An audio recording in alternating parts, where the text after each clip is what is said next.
महर्षि पतंजलि योग रत्न से सम्मानित हमारे श्रद्धेय प्रधान महोदय, अखिल भारतीय प्रधान महोदय, मैं उनसे अनुरोध करूंगा, बड़ा विनम्र अनुरोध करूंगा, प्राणायाम रहस्य पर हमको हमारी शानदार और सटीक वार्ता के लिए मेरा अनुरोध श्रद्धेय अखिल भारतीय प्रधान महोदय से। थके तो नहीं हो ना? ताड़ासन करवाऊं या ठीक चल जाए? चल जाए, ठीक, कोई बात नहीं। ओम सहना भवतु सहनो भुनक्तु सह वीर्यं करवावहै तेजस्विनावधीतमस्तु मा विद्विषावहै। ओम शांति शांति शांति। पूजनीय मातृशक्ति, आदरणीय बंधुओं, ये वार्ता बहुत गहन वार्ता होगी। प्राणायाम रहस्य, इसको हम बड़े मन से सुनेंगे और मैं आशा रखूँगा कि ये हमारी ज्ञानवर्धक जानकारी के लिए भी और साधना के पॉइंट ऑफ व्यू से भी सहायक साबित होगी हमारे लिए। प्राणायाम रहस्य में आपने प्राण के बारे में कल से बहुत कुछ सुनते आ रहे हैं, उसको थोड़ा सा अलग दिशा की तरफ लेकर के जाएंगे। प्राण मात्र एक ऊर्जा है जो इस सृष्टि का संचालन जिससे होता है। जब मेरे प्रभु ने इस सृष्टि का निर्माण किया तो कहते हैं कि प्रजापति ने दो चीज़ें बनाई, एक रई और एक प्राण। एक क्या बोला? रई और दूसरा प्राण। रई कहते हैं इस ब्रह्मांड में जितने भी मूर्त अमूर्त पदार्थ हैं, सूर्य है, चंद्रमा है, पृथ्वी है, पहाड़ है, समुद्र है, मूर्त अमूर्त जितने भी पदार्थ हैं, इसे हम रई कहते हैं। अगर मैं इस पूरे ब्रह्मांड को एक मशीन मान लूं, अगर मैं इस पूरे ब्रह्मांड को एक वाष्प यंत्र मान लूं, तो मैं कह सकता हूं कि इस मशीन को चलाने के लिए जो ऊर्जा है उसका नाम प्राण है, उसका नाम प्राण है। और एक सुंदर बात और इसमें ऐड करने का मन कर रहा है मेरा। जब कोई पुल बनता है तो पुल बनाने के लिए किसी का तो दिमाग पीछे लगता है ना, उसको इंजीनियर बोलते हैं।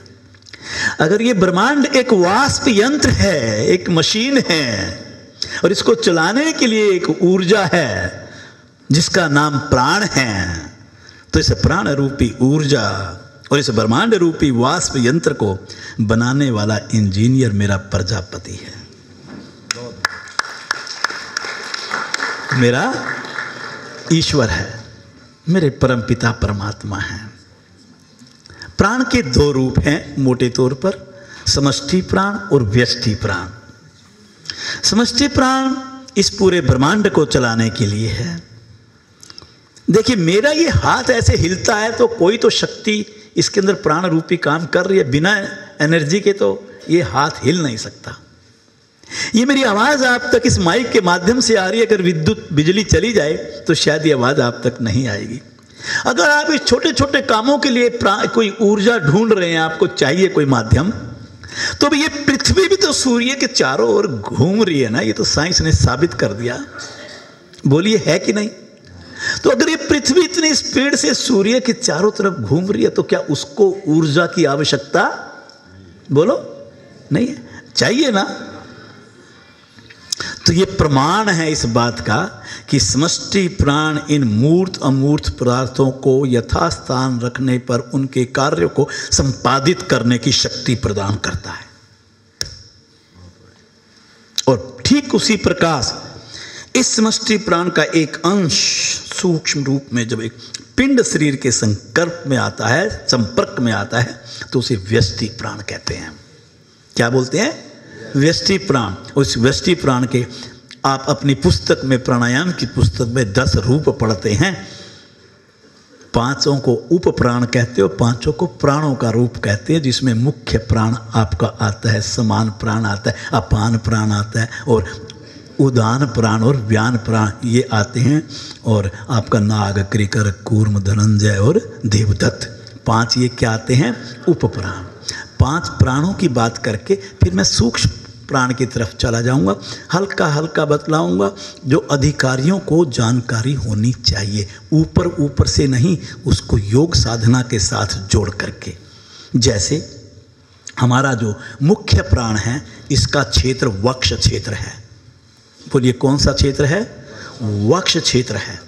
ये किन अंगों को संचालित करता है? मेरे फेफड़ों को करता है, मेरे हृदय को करता है, मेरी श्वसन नली, नलिकाओं, उपनलिकाओं को करता है, ग्रास नाल को करता है, जो भोजन की नली 28 सेंटीमीटर गले से लेके और अमाशय तक गई, इन सब के कार्यों को ये संपादित करता है।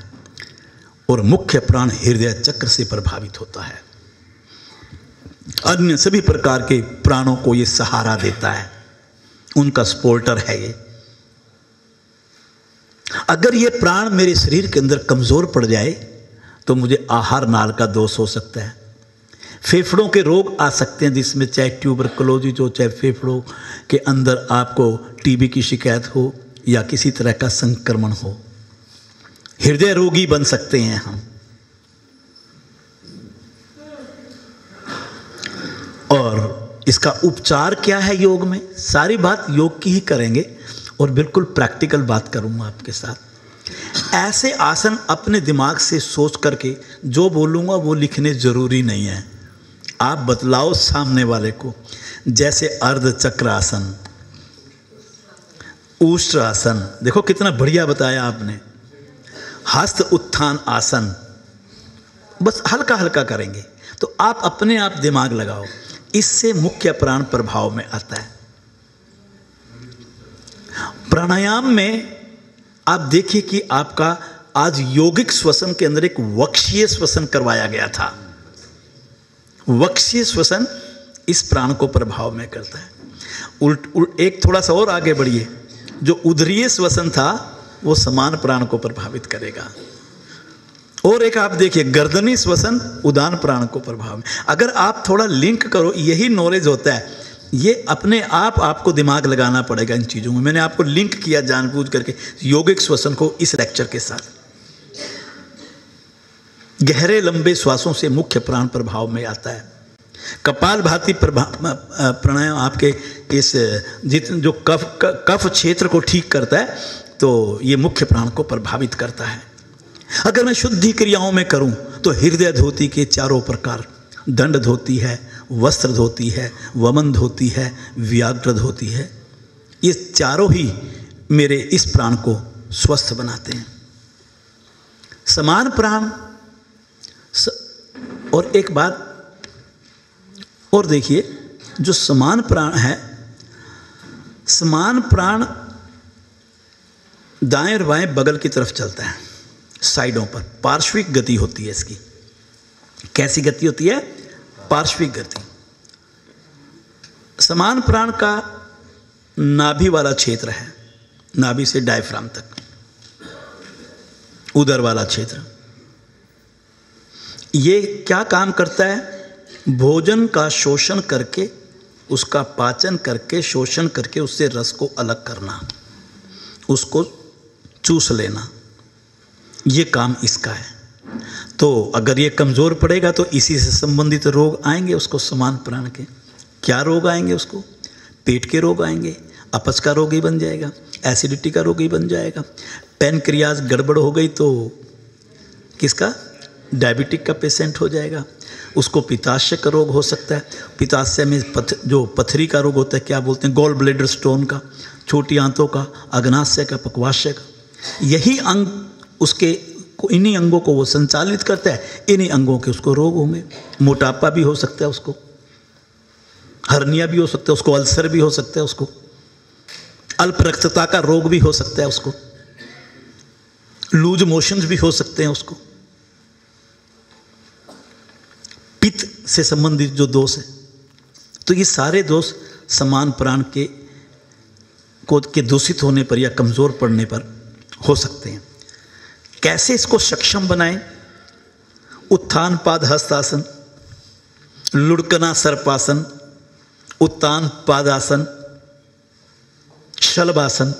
आप देखिए जो नाम ले रहा हूं मैं वो उस एरिया को प्रभावित कर रहा है कि नहीं, नाभिमंडल को। अग्निसार प्राणायाम और उड़ियान बंद। धोती में सुनिएगा, धोती में हमारी एक अंतर धोती होती है। क्या होती है? अंतर धोती। उसके भी 4 रूप हैं, वातसार धोती, वारिसार धोती, बहिष्कृत धोती और वहनी सार धोती। वहनी सार धोती, ये सारी चीज़ें ये जो हमारी एक्सप्लोर योगा इंग्लिश वाली है, इसके अंदर मैंने बहुत डिटेल में जा कर के इनको समझाया, पर वो भाषा दूसरी हो गई। अभी इसका हिंदी पर काम चल रहा है पिछले 6-8 महीने से। 4 खंडों में ये लिखा जाएगा। पहला खंड इसका लेखन कार्य पूरा हो चुका है और वो मीनू जी अब उस पर एडिटिंग का काम कर रही हैं मेरे ख्याल में, और वो जल्दी एक खंड आ जाएगा आपका। 1 खंडों में आएगा वो, 4 खंडों में अलग अलग, ताकि फिर उसका एक ग्रंथ बना देंगे। टाइम लगेगा 3 से 4 साल, लेकिन वो वास्तव में योग का एक संस्थान का बहुत बड़ा ग्रंथ होगा जो कि कंप्लीट आपको नॉलेज देने वाला होगा। अपान प्राण, अपान प्राण की गति नीचे की तरफ होती है। नाभि से नीचे के क्षेत्र में श्रोणी प्रदेश में इसका वास है। समान प्राण का चक्र मणिपुर चक्र है। अपान प्राण का चक्र मूलाधार चक्र है। कौन सा है? मूलाधार चक्र। जितने भी मल निष्कासन अंग हैं और उत्सर्जन अंग हैं और प्रजनन अंग हैं, इन सब को संचालित करता है अपान प्राण। माताओं में मासिक धर्म की प्रक्रिया और प्रसव प्रक्रिया इसी के अधीन आती है। मूत्र प्रणाली और मल निष्कासन प्रक्रिया भी इसी प्राण के अंतर्गत आती है। प्रजनन अंग और निष्कासन अंगों से संबंधित जितने दोष हैं, माताओं में जितनी गायनिज प्रॉब्लम है, अतिरज, अल्परज, कष्टरज, अनियमित रज, रजोरोध, यूट्रस में संक्रमण होना, यूटीआई की प्रॉब्लम होना,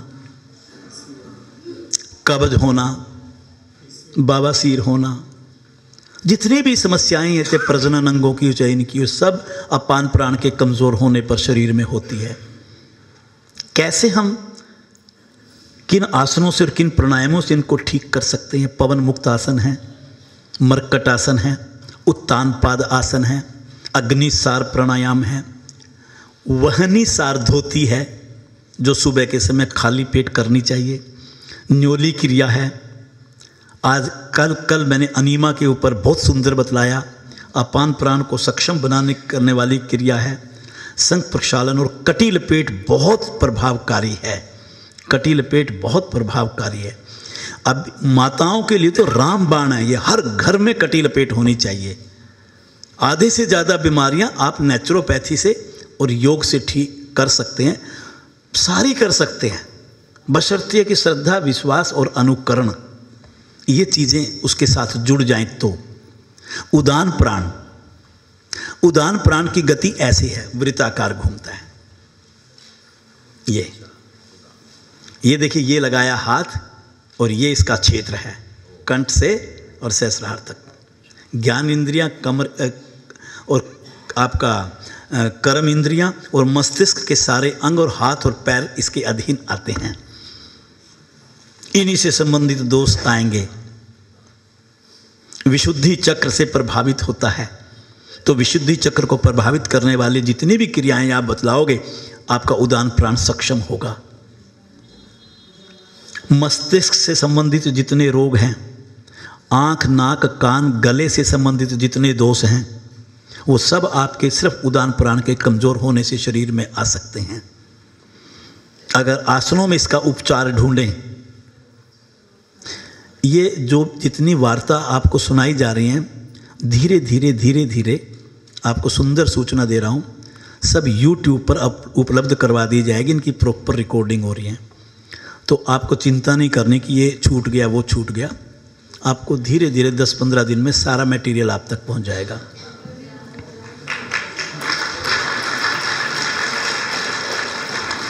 क्योंकि जब मंच पे वक्ता बोलता है तो उस समय वो जरा कुछ मूड अलग होता है, चीज़ें विस्तार में निकलती हैं मुंह से।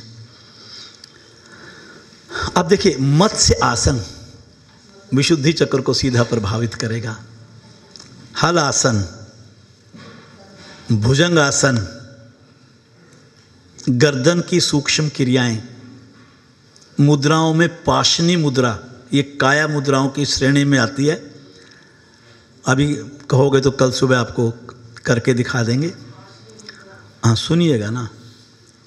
पाशनी मुद्रा में हल आसन की स्थिति में जाकर के घुटनों को कंधों के पास ला करके और इससे थोड़ा सा अपनी तरफ खींचा जाता है, जकड़ बनाई जाती है भुजाओं से। पाशनी, पाश का मतलब होता है फंदा, फंदा कस देना, पूरा ऐसा बन जाता है पाशनी मुद्रा। इससे विशुद्धि चक्र प्रभाव में आता है। कंठ पर बहुत जबरदस्त लोक लगता है, जिसे आप जालंधर बंद कहते हैं। उज्जयी प्राणायाम और जालंधर बंद, ये उदान प्राण को सक्षम बनाने वाले क्रियाएं हैं। अब हम व्यान प्राण की बात करेंगे। सर्वव्यापी है, शरीर में हर स्थान पर है। इसका क्षेत्र पूरा शरीर है, पूरे शरीर में व्याप्त रहता है। व्यान प्राण का काम है, सुबह मैंने आपको किसी एक वार्ता में बतलाया था कि किस प्रकार ऑक्सीजन श्वसन क्रिया की मदद से भीतर जाकर के मेरे शर्करा वाले भाग का दहन करती है और उसे ईंधन में परिणत किया जाता है, जिससे मेरा शरीर ऊर्जावान बनता है। क्रियाकलाप शरीर के संचालित होते हैं। आज सुबह बात हुई थी, ये व्यान प्राण है जो इस काम को करता है। ये व्यान प्राण इस काम को करता है। जितना व्यान प्राण सक्षम होगा, ये ऑक्सीजन शर्करा को ईंधन में दहन करके ईंधन में ऑक्सीजन को बदलने का काम करेगी। स्वाधिष्ठान चक्र इसका प्रभावित करने वाला चक्र है। अगर स्वाधिष्ठान चक्र आपका सक्षम है तो व्यान प्राण का वितरण वहीं से पूरे शरीर को मिलता है। सूर्य नमस्कार, ताड़ासन, सर्वांगासन, शवासन, योग निद्रा, गहरे लंबे श्वास, जो सुबह कोई बात कर रहा था, बाह्य अभ्यंतर क्षेपी प्राणायाम और यौगिक श्वसन, शुद्धि क्रियाओं में शंख प्रक्षालन और पूरे शरीर की मालिश और वायु स्नान। देखो क्या नई चीज बीच में जुड़ गई। क्या शब्द बोला? वायु स्नान क्या होता है? सूती ढीले हल्के कपड़े पहनकर गीली घास के ऊपर, ओस वाली घास के ऊपर, या वैसे भी हो तो वो भी चलेगा, हम सुबह और शाम ताज़ी हवा में जब हम सैर करते हैं तो उसे वायु स्नान कहा जाता है। नेचुरोपैथी में एक बहुत बड़ा उपचार माना गया है। प्राकृतिक चिकित्सक बहुत तरह से होती है। इसके बाद हम प्राण के सीधा सूक्ष्म रूप पर आएंगे। सूक्ष्म रूप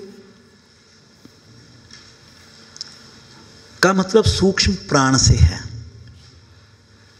स्थूल प्राण के जो मैंने 5 रूप आपके साथ अभी चर्चा में लाए, ये स्थूल रूप मेरे स्थूल शरीर को चलाते हैं, मेरे हाथ पैरों को चलाते हैं, मेरे शरीर की गतिविधियां, मेरे शरीर के अंग, मेरे शरीर की प्रणालियां, मेरे शरीर का स्नायु तंत्र, मेरे शरीर के फेफड़े, जो श्वसन यंत्र हैं, इन चीज़ों को चलाते हैं। ग्रंथियों से रस निकालने का काम करते हैं। और सूक्ष्म प्राण ब्रह्मांडीय ऊर्जा से मेरे शरीर के केवल स्थूल रूप नहीं, स्थूल शरीर, सूक्ष्म शरीर, कारण शरीर, तीनों स्तरों को ओत प्रोत कर उनके कार्यकलापों को चलाते हैं।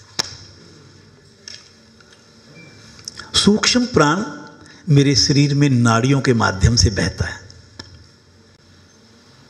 नाड़ियां और उपनाड़ियां मेरे शरीर में, ऐसा माना जाता है हमारे ऋषियों के साधना के अनुभव के आधार पर कि लगभग 72,000 से अधिक इस शरीर में नाड़ियां हैं।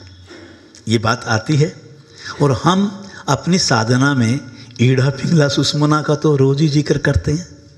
ये नाड़ियाँ इनविजिबल है। नाड़ी शब्द का मतलब नाद भी है, नाद का मतलब ध्वनि भी है, ध्वनि का मतलब स्पंदन भी है, ध्वनि का मतलब प्रतिध्वनि भी है, इसका मतलब नलिका भी है, इसका मतलब चैनल भी है।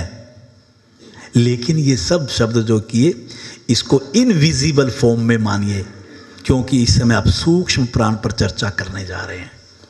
ये इन आंखों से, नंगी आंखों से नहीं देखा जा सकता। ये अंतरंग साधना का रूप है। जब साधना करते हुए हम इन नाड़ियों को सक्रिय बनाते हैं तो उस समय ब्रह्मांडीय ऊर्जा आपको प्रचुर मात्रा में मिलती है। आप में से एक माँ मुझे कह रही थी इन 2 दिनों में कि देशराज जी, जब मैं ध्यान में बैठती हूँ तो मेरे को अपने आज्ञा चक्र पर वाइब्रेशंस महसूस होती हैं। वो अपनी बात को शेयर कर रही थी। तो ये सूक्ष्म प्राण का कमाल होता है। मंच से जवाब उन तक मेरा पहुंच जाएगा। किसका कमाल होता है? ये सूक्ष्म प्राण का। सूक्ष्म प्राण की गति जब कम और ज़्यादा किसी भी क्षेत्र, नाड़ी, चैनल के अंदर होती है तो एक साधक अपनी साधना के दौरान उसको अनुभव करता है। 72,000 से अधिक नाड़ी हैं, जिसमें 3 नाड़ियों से आप परिचित हैं। कौन कौन सी? आज आपको 19 नाड़ियों से परिचित करवाएंगे। कितनी? इसलिए दिमाग की खिड़कियां खोल के रखना। प्लीज सुनेंगे अच्छी तरह से, बात नहीं करेगा कोई भी। प्लीज कंसंट्रेशन कहीं ना कहीं हिलती है वक्ता की, अगर वक्ता की नजर पड़ती है तो। सबसे पहले गांधारी और हस्तजीवा नाड़ियों का नाम लिख लो, बीच में जो लिख पाओगे लिख लेना। इसका मेरी दाईं और बाईं ये दोनों आंखों से संबंध है, और ये यहाँ से चल कर के पाँव के अंगूठे तक सूक्ष्म रूप में पहुँचती है, जो आपको स्थूल शरीर के आधार पर यह बतलाती कि कदम कहाँ रखूं, गड्ढे में रखूं कि सही जगह रखूं, कांटे पे रखूं कि दूसरी जगह रखूं। स्थूल आंखें आपको बतलाती हैं कि नहीं बतलाती हैं? ये इनका काम है। तो जब आप इन स्थूल आंखों की सुरक्षा करते हो, इनका ध्यान करते हो, तो आपके कदम सही जगह रखे जाते हैं। बड़ी सिंपल बात है। आप मतलब बाहर के दृश्य को अच्छे से देख सकते हो। लेकिन अध्यात्म के क्षेत्र में जब हस्त जीवा, ध्यान से सुनना, और गांधारी की साधना करता है तो उसका दिव्य नेत्र खुल जाता है, तो उसका दिव्य नेत्र खुल जाता है। फिर वो इस संसार के दर्शन नहीं, फिर वो बोलो अपने प्रभु के दर्शन करता है। ये हस्त और जीवा और गांधारी नाड़ी की साधना है। अब आप पूछोगे कैसे? ये तब संभव है जब आपका आज्ञा चक्र खुल जाता है। साधक को तब अपने प्रभु के दर्शन, उसके दिव्य रूप के दर्शन, उससे आत्म साक्षात करने में कोई कठिनाई नहीं होती।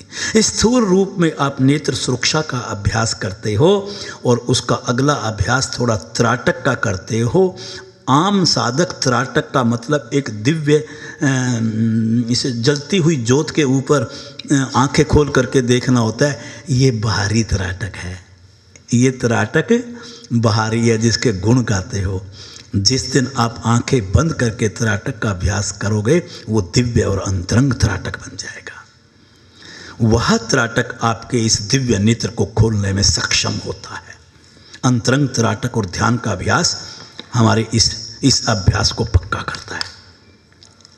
पूसा और यशस्वनी, अगली 2 नाड़ियां क्या है? पूसा और यशस्वनी। पूसा और यशस्वनी नाड़ी दोनों कानों से संबंध रखती है। पूषा और यशस्वनी, मुंह से नहीं बोलेंगे आप। किसी का छूट जाता है तो छूट जाने दो, समय नहीं है ना, प्लीज प्लीज प्लीज प्लीज। पूषा और यशस्वनी भूमध्य तक गई। इनके सक्रिय होने पर 2 फायदे होते हैं साधक को। एक, सुनने की शक्ति अच्छी बनती है उसकी, दूसरा वो शारीरिक संतुलन अपने शरीर का बना करके रखता है, उसको चलते हुए गिरने का डर नहीं लगता, बॉडी को बैलेंस बना करके चलता है वो। इसके लिए तो आप कर्ण रंध्र धोती कर लो,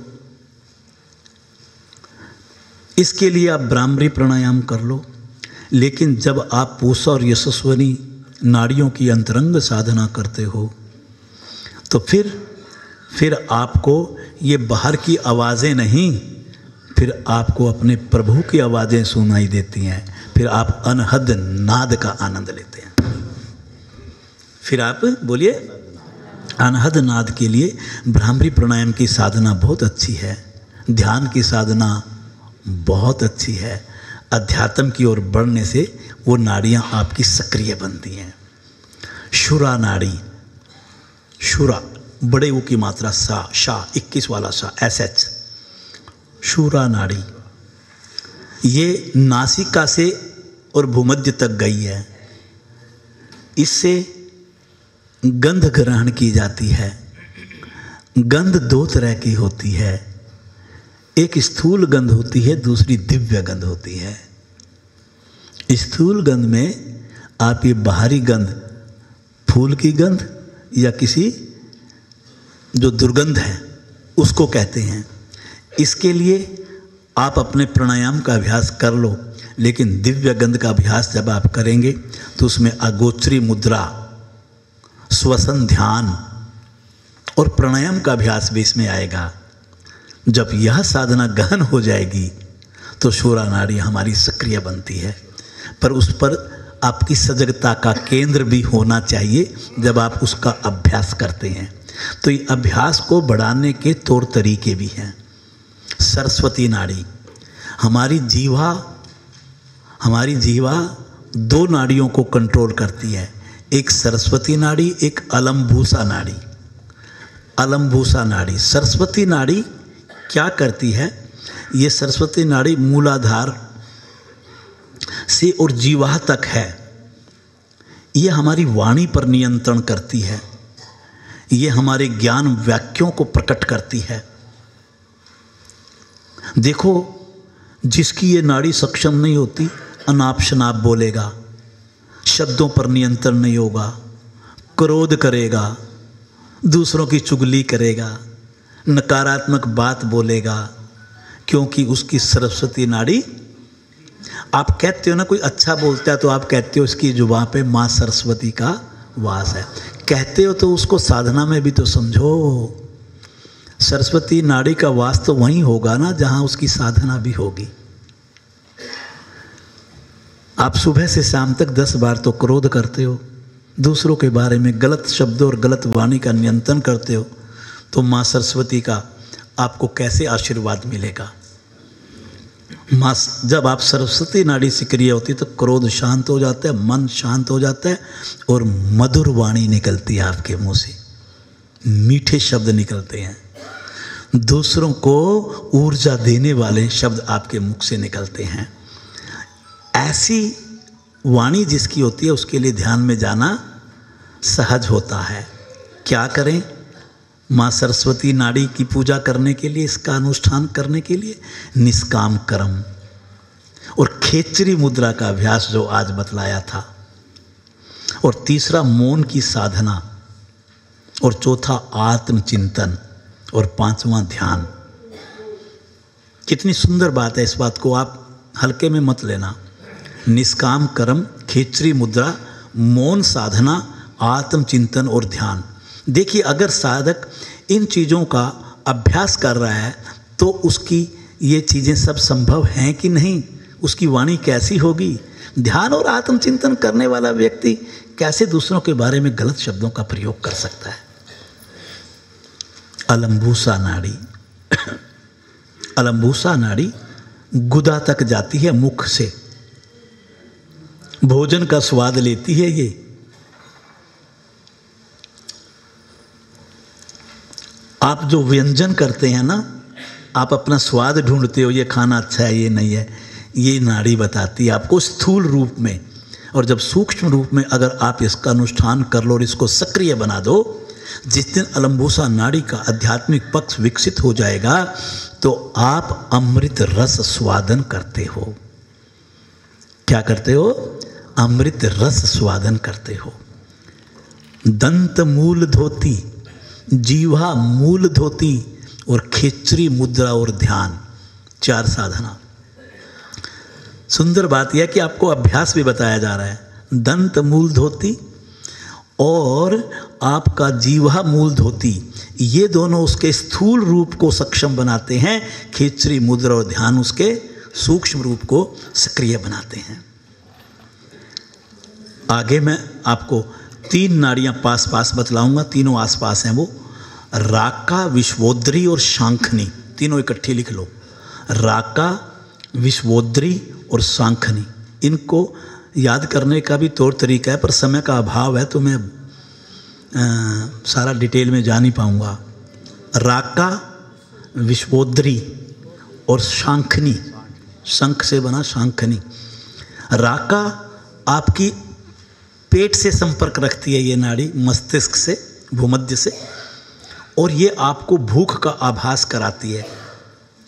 स्थूल रूप में तो आपको ये वाली भूख बताती है, 12:30 बज गए, खाने का टाइम हो गया, चलो खाना खाते हैं। और सूक्ष्म रूप में एक भूख और होती है, चलो सत्संग में चलते हैं, चलो ध्यान में चलते हैं, सेकंड सैटरडे है, कल आज बहुत अच्छी वार्ता होगी। जिसके अंदर वो भूख होती है वो राका नाड़ी उसको लेकर के आती है। जब आप उसकी उपासना कर लेते हैं तो आपका मन ऐसे कार्यक्रमों में लगेगा, क्योंकि आपके मन में भूख है अपने प्रभु से मिलने की, आपके भीतर भूख है, तड़प है अपने प्रभु से साक्षात होने की। तो अध्यात्म के मार्ग पर प्रशस्त करने में राका नाड़ी आपकी वहाँ काम करती है। और उसके बाद है विश्वोद्री नाड़ी। विश्वोद्री नाड़ी क्या करती है? जब खाना पचाना और उस रस को अवशोषित करना, एब्जॉर्ब कर लेना, ये इसका स्थूल रूप है। स्थूल शरीर के अंदर ये क्रिया घटती है।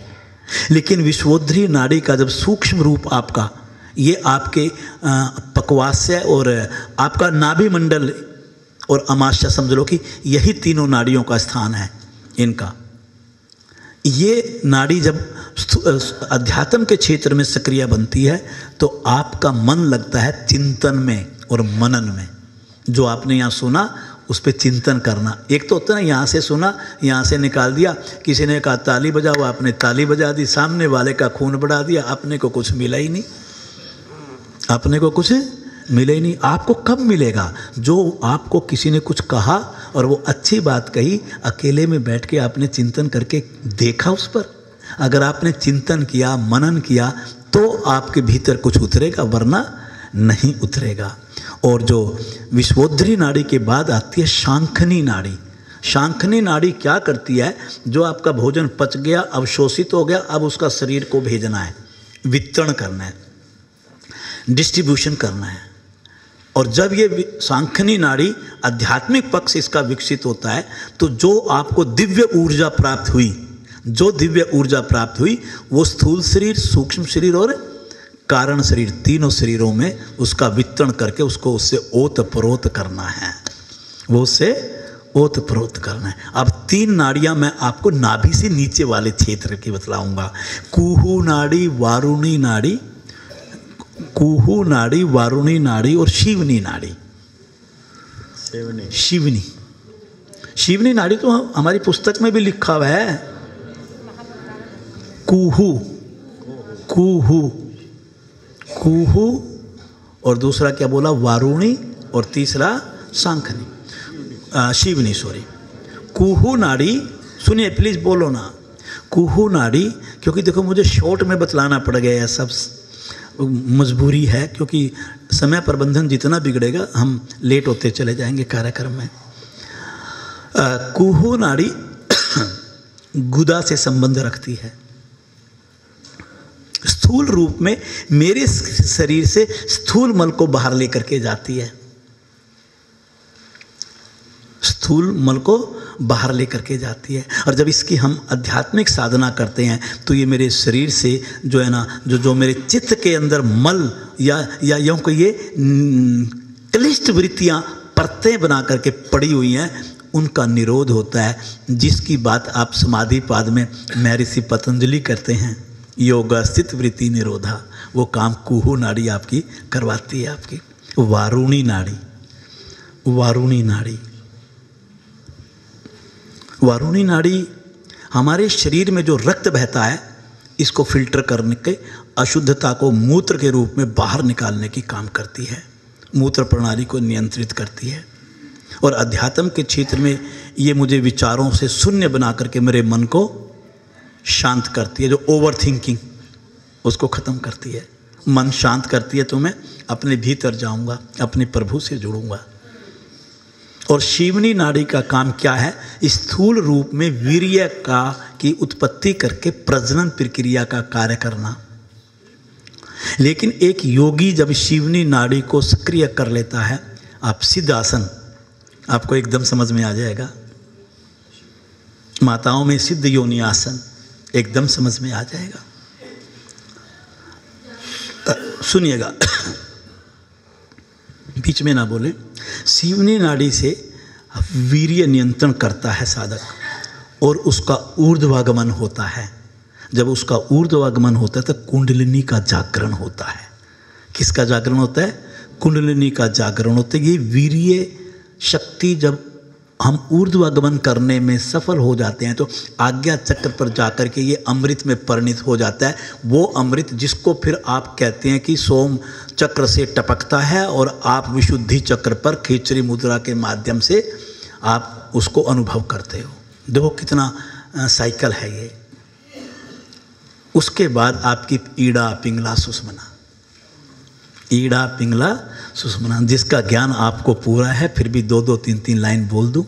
ईड़ा नाड़ी मूलाधार चक्र के बाईं ओर त्रिभुज जो हमारी है लाल रंग की, फिर कभी आपको चक्र की डिटेल बताएंगे, उसके कोने से निकल करके चक्रों को भेदती हुई आज्ञा चक्र के बाईं ओर जाकर के मिलती है। इसे ये ठंडी नाड़ी है हमारी। कौन सी नाड़ी है? तम प्रधान नाड़ी कहते हैं इसको। तम का मतलब कई बार हम सिर्फ निकृष्टता लेते हैं, ऐसा नहीं है। तम का मतलब अवरोध है, किसी चीज़ को रोकना। आपने इतनी तेज गाड़ी चला रहे हो, एक्सीलेटर दबा दिया आपने, गाड़ी 120 किलोमीटर पर चल गई तो ये रजवृत्ति है। लेकिन साथ में ब्रेक ना हो तो ज़िंदगी खतरे में है। तो वो तम वृत्ति आपका ब्रेक लगा के गाड़ी को रोकती है या स्पीड को कम करती है, अर्थात यूँ कहिए दोनों में एक संतुलन बनाती है जब आपकी जान बचती है। इसलिए ये कभी फिर वृत्ति के ऊपर ध्यान से बात करवाएंगे, आपका मीनिंग ही चेंज हो जाएगा। हम ऐसे कच्चे पक्के मीनिंग लेकर के और चलते रहते हैं। तम और रज दोनों का होना जरूरी है और सत का भी होना जरूरी है, तभी तो ये जीवन संभव है। मेरे ईश्वर ने ऐसे थोड़ी इस जीवन को बनाया है, ये 3 वृत्तियों का संगम बनाया। एक का ही बना देता सत का तो बचे रहते तम से, ऐसा नहीं है। तो इन तीनों का होना जरूरी है। तो ये चंद्र नाड़ी इसको कहते हैं। इस जब बायां स्वर चलाने से आती है प्रभाव में, और वो आपको पता है इसलिए इसको मैं यहीं पर ही छोड़ूंगा। पिंगला नाड़ी गर्म नाड़ी कहलाती है, सूर्य नाड़ी कहलाती है। दाईं तरफ होती है, हमारे मूलाधार चक्र के त्रिभुज के दाईं ओर के कोने से निकल करके चक्रों को भेदती हमारे आज्ञा चक्र के दाईं ओर जाकर के वो मर्ज हो जाती है। वहाँ ईड़ा पिंगला सुषुम्ना का संगम है वो वहाँ पर। और उसके बाद ये रजवृत्ति है इसकी, इससे सक्रियता का स्तर बढ़ता है आपका। आप किसी काम को करने के लिए उत्तेजित होते हैं, आपको ऊर्जा देती है ये। इसको यमुना के नाम से भी पुकारा जाता है। और सुषुम्ना नाड़ी इन दोनों के मध्य चलती है। लेकिन सुंदर बात बतलाऊं, इसके ऊपर 3 नाड़ियों का कवच होता है। कितना? 3 नाड़ियों को। 3 नाड़ियों में हमारी है वज्र नाड़ी, सूर्य नाड़ी, चित्रा नाड़ी। बोलिए कौन कौन सी? बस थोड़ा थोड़ा बोलूँगा। वज्र नाड़ी मैं गलत बोल गया। वज्र नाड़ी, चित्रा नाड़ी और ब्रह्म नाड़ी। वज्र नाड़ी तो सूर्य नाड़ी है। वो वज्र नाड़ी क्या है? सूर्य नाड़ी, जिसका रंग लाल है, कवच है ये उसके। और चित्रा नाड़ी ठंडी है, चांदी जैसा रंग है। और जो ब्रह्म नाड़ी है इसके नीचे, उसका संधूरी रंग है। जो सुबह सूर्य निकलता है जो लालिमा दिखाई देती है, ऐसा रंग है। और उसके मध्य सरस्वती आप क्या बोलते हैं, सुषुम्ना नाड़ी है। और सुषुम्ना नाड़ी आज्ञा चक्र नहीं सहस्रार चक्र तक गई है, जो ब्रह्मांड से ऊर्जा लेकर के शरीर के कुंडलिनी इसी मार्ग से यात्रा करती है नीचे से ऊपर की तरफ, जो मेरे चक्रों को बेधते हुए मुझे अंतिम लक्ष्य तक, जिसको मोक्ष और मुक्ति का द्वार कहते हैं, कुंडलिनी उस मोक्ष और मुक्ति के द्वार पर लगे ताले को खोलने की चाबी का काम करती है। जब साधक इस साधना में सफल हो जाता है तो वो अपने जीवन के उच्चतम लक्ष्य को प्राप्त करता है। ओम शांति शांति शांति।